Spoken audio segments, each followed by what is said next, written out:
fracassant. Je vais vous présenter un duo fracassant, c'est-à-dire Gipster à cette adresse-là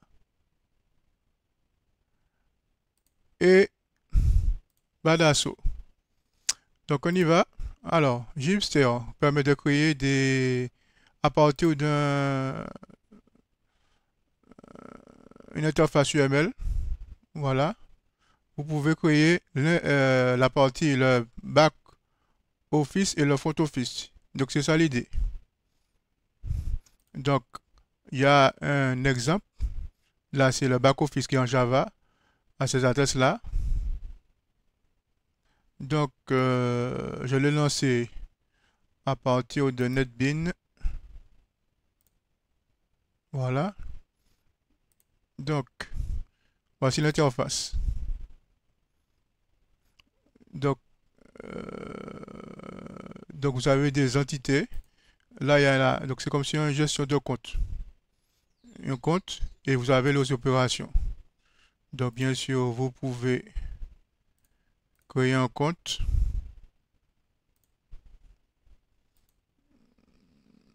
Donc de DV. Allez. 20 000. Et choisir l'utilisateur admin. Voilà. Donc vous voyez que ça peut gérer des relations un à plusieurs. Donc, moi ce qui m'intéresse, et bon, là le front office c'est du AngularJS pour cet exemple-là. Mais il y a un front office qui est du React. Ici, React. Donc l'idée, moi, c'est d'utiliser cette front office-là pour me connecter à un serveur PHP qui est ici, Badasso. Donc, voici l'interface de Badasso. OK.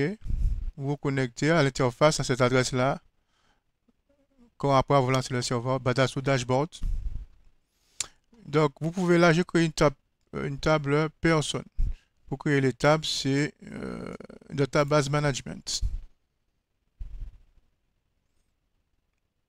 Voilà. Donc, voici la table personne. Après, pour pouvoir faire le code, vous cliquez sur Code Management et vous choisissez la table. J'ai choisi la table personne à initialiser. Donc, c'est déjà fait. Donc, après, il faut utiliser des droits. Permission. Ici. Moi, ce qui m'intéresse, bien sûr, on peut se connecter suivant un utilisateur, mais là, j'ai mis pour n'importe quelle personne. Donc, je suis allé ici à la fin. Voilà, moi, ce qui m'intéresse, c'est de pouvoir naviguer sur les personnes. Donc, j'ai mis yes, j'ai mis public, et puis always, toujours autorisé. OK? Bien sûr, c'est pas en conditionnel, il faut pas mettre ces paramètres-là. J'ai eu pour aussi read, yes, yes, éditer, yes, yes, add, ajouter, yes, yes, et puis delete, yes, yes. Et aussi maintenance après. Donc, moi, l'idée, c'est d'utiliser la partie React de Gipster pour me connecter à une base de données qui est gérée par Badasso. Donc, voici l'application de React de Gipster qui me permet de me connecter à Badasso. Donc ici, je clique sur un compte, sign in. Donc le mot de passe, c'est admin.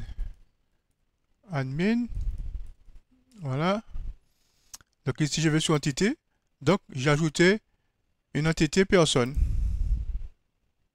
Voilà. Donc ici, ça correspond aux personnes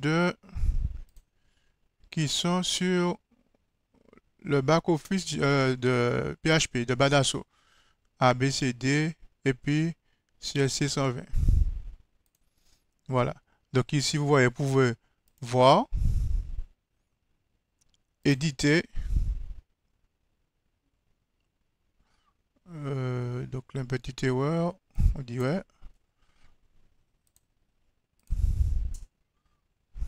Bon, c'est actualisé. Et puis vous pouvez effacer. Et voilà. Et on regarde dans, on actualise. Badasso, le back-office. Donc normalement, l'enregistrement ABCD a disparu. Voilà. Donc Alors, par contre, vous voyez bien que l'interface React n'est pas trop élégante, hein, trop élégante.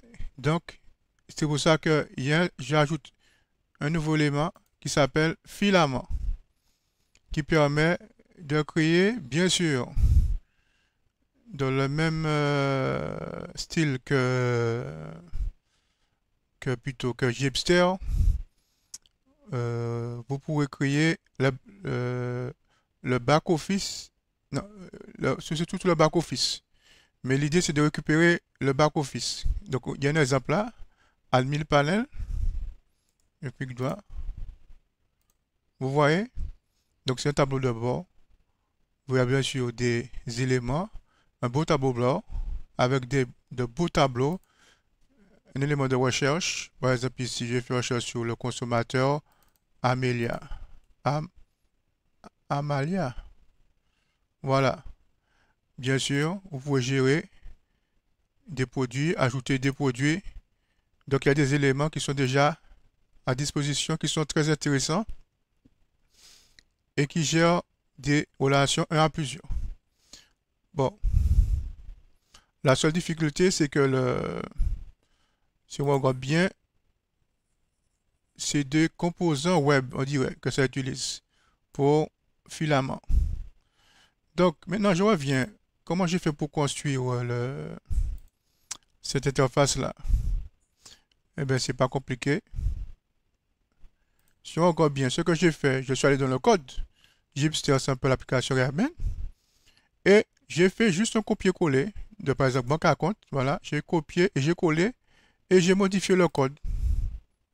Donc, vous voyez ici que, par exemple, pour personne réduction, c'est là où il y a toutes les connexions à la base de données. Donc, j'ai juste changé l'API. C'est pour ça qu'on voit que c'est très bien fait. On change l'API. Et bien sûr, il faut changer, par exemple, getter identité, côté quantité, par exemple. Donc, la façon de se connecter, de créer une personne. Donc, c'est là qu'important. Les données sont ici. Nom, prénom, âge, date de cette image. Et puis, c'est surtout ce qui va changer, cette partie-là. Voilà. OK. Eh bien, merci pour votre attention et à bientôt pour d'autres démos.